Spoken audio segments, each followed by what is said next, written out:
Hey, what's going on guys, and welcome back to another Fallout 4 modding video. Today, we've got a brand new, very exciting release, something a little bit different, and that's going to be the 25mm grenade APW.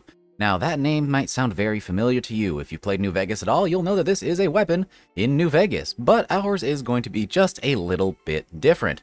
It is heavily inspired by the original New Vegas grenade APW, but it is going to have some tweaks to not only the design but the functionality, so it's a bit more of a reimagining of the weapon for Fallout 4. In Fallout New Vegas, the grenade APW is a mag-fed grenade launcher that allowed you to spew out 25mm grenades at a pretty high fire rate and have the ability to reload them all at once, and ours shares a lot of characteristics with that. It is still shooting 25mm grenades and it has a pretty big capacity, but instead of a detachable magazine, it is going to be an internal rotary drum, much like that of the Striker 12. Now, what that means for gameplay is a very high magazine capacity, at least as far as explosives are concerned, but it is going to mean a very, very lengthy reload, which I think is a pretty cool balancing act. It is going to do less damage than to the traditional vanilla explosives and even some of the munitions ones like 40mm, but it is going to have a very high magazine capacity to back it up, but still a lengthy reload. So overall, I think it is relatively balanced. It has some give and take. You're able to spew out a lot of damage, but you will be punished a little bit once you're done. Now, I did mention that this thing does utilize 25mm grenades, which means it is going to require munitions, as this is going to have 25mm grenades directly in the mod, and there is no sort of grenade ammo type in vanilla Fallout 4, so this is definitely going to be required. There will be no vanilla version for this. It's kind of self-explanatory. That being said, I don't think that's too hard of a requirement for a weapon quite like this. It's very unique and definitely utilizes the newly added ammo type in a very, very fun way. Now, some of the other interesting gameplay features, this thing of course does have brand new custom animations thanks to Cadaver, utilizing their animations from their Street Sweeper mod. Additionally, if you want to get your hands on this weapon, it is actually integrated into the world, as it is added to the leveled list. If you want to get your hands on this thing, it is sort of a late game drop, being found only on Raider bosses and Gunner bosses, and that will happen after level 25, so it will be a little bit later in the game, and it will be pretty rare. That being said, if you do end up finding a Raider holding one of these things, watch out, because it's going to deal a good bit of damage back to you. On top of that, there are even a couple of uniques in this mod that you can hunt down that change the way the weapon functions to be a completely different experience than the standard grenade launcher. And of course, there are tons of customization options over at the weapons workbench, featuring over 60 new attachments to change out not only the way the weapon functions, but also some different aesthetic changes to customize this weapon to the way that you want it to look. And additionally, there's even a handful of sub-ammo types to change the way the grenades function to give you even more versatility with how you use this weapon. Overall, a pretty versatile weapon for being a late-game explosive, a lot more than the vanilla missile launcher has to offer. Now then, let's start checking out some of the finer details like the uniques and the animations, but let's start off with the weapon's stats. So here we are with the base version of the grenade APW. Some of these stats might be a little bit skewed in my load order because I do have some perk mods that will change things just a little bit, but they're so integral to my load order that I can't really get rid of them right now. So this thing is going to have a base damage of around 125. It uses those 25mm grenades from munitions, of course.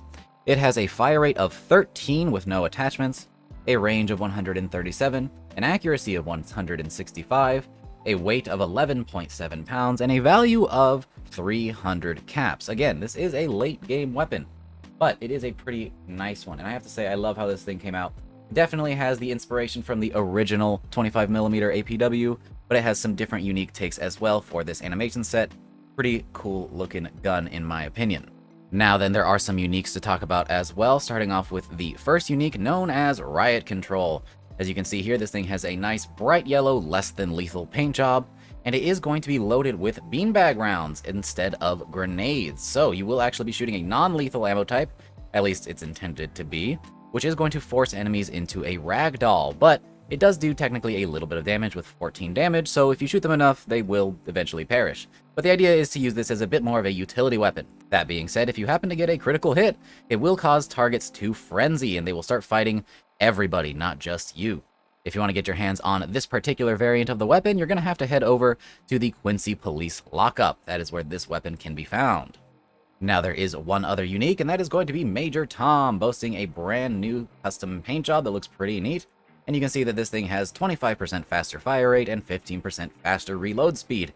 But there is one more thing that makes this weapon special, and that is that it is loaded with rockets from munitions. Since we're already going to be requiring munitions for 25mm, why not have a little bit of fun with this thing? You can shoot out rockets instead of grenades, which are going to have no projectile arc.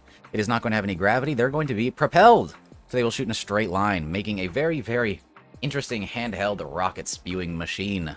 Since this one is pretty strong, you can actually find it over in the Glowing Sea in the Sentinel site, hidden away in one of the bathrooms in that location. Now then, let's talk animations for this guy. It has some really, really cool custom animations thanks to Cadaver, and it's going to be quite a lengthy reload, so let's go ahead and sit tight as I fire every single shot out of this thing.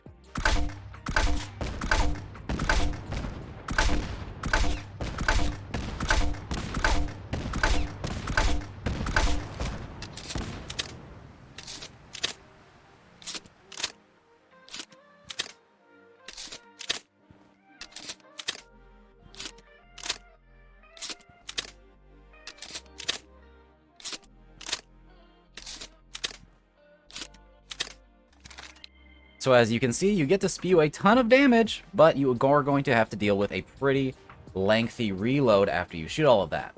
That being said, there are a handful of attachments that make the reload speed faster, making it a little bit more bearable. And on top of that, there is one other feature that helps to mitigate this problem, and that is built-in bullet-counted reload support. So if I shoot 3 shots, I only have to reload 3 shots.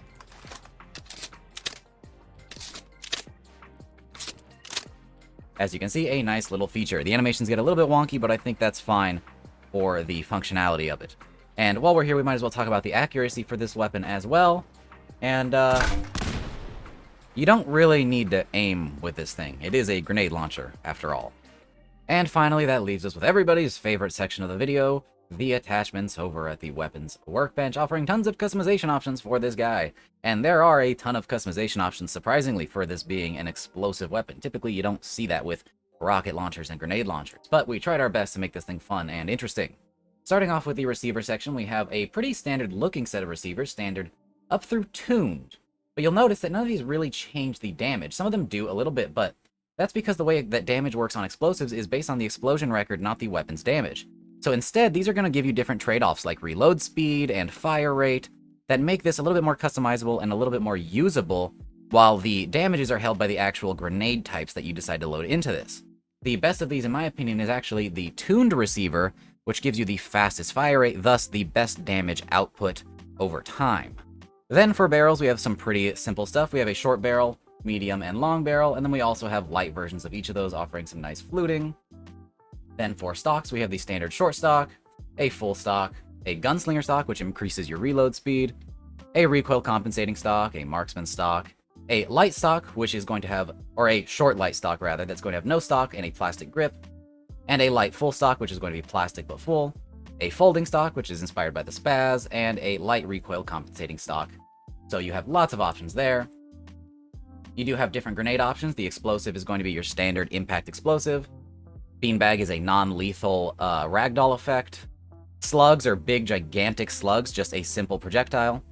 Smoke grenades, which will block out visibility. Timed grenades are the same explosives, but they are timed instead of impact. You have gas grenades, which will damage enemies over time. High explosive are the same as the standard explosive, but they do more damage. Incendiary sets the whole area ablaze with fire. And then pulse grenades are pulse grenades, and plasma grenades are plasma grenades. Those ones are pretty self-explanatory, just like the vanilla ones. For sights, we have a good bit of options. We have the standard iron sights and folded versions of said sights. We have glow sights, a reflex sight, a hollow sight, a ladder hollow sight, which you may have seen in some gameplay footage. It's a very cool custom grenade launcher reticle.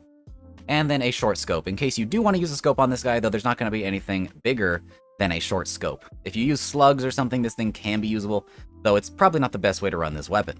Surprisingly, we do actually have some different muzzle options. We have a barrel extension to increase range, a spiked muzzle to add some bashing damage, a compensator, a muzzle brake, and a stabilizer, kind of like the vanilla missile launcher.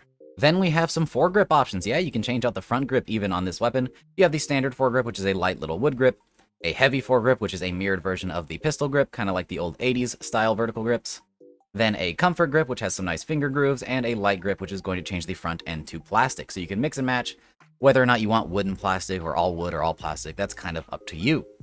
And finally, that leaves the accessory slot for some random miscellaneous attachments like the addition of a bayonet, a flashlight, a carry handle, a heat shield, and a handful of different special stat charms that will have different effects depending on which one you choose. These were also featured on the Mac, where I went a little bit more in depth.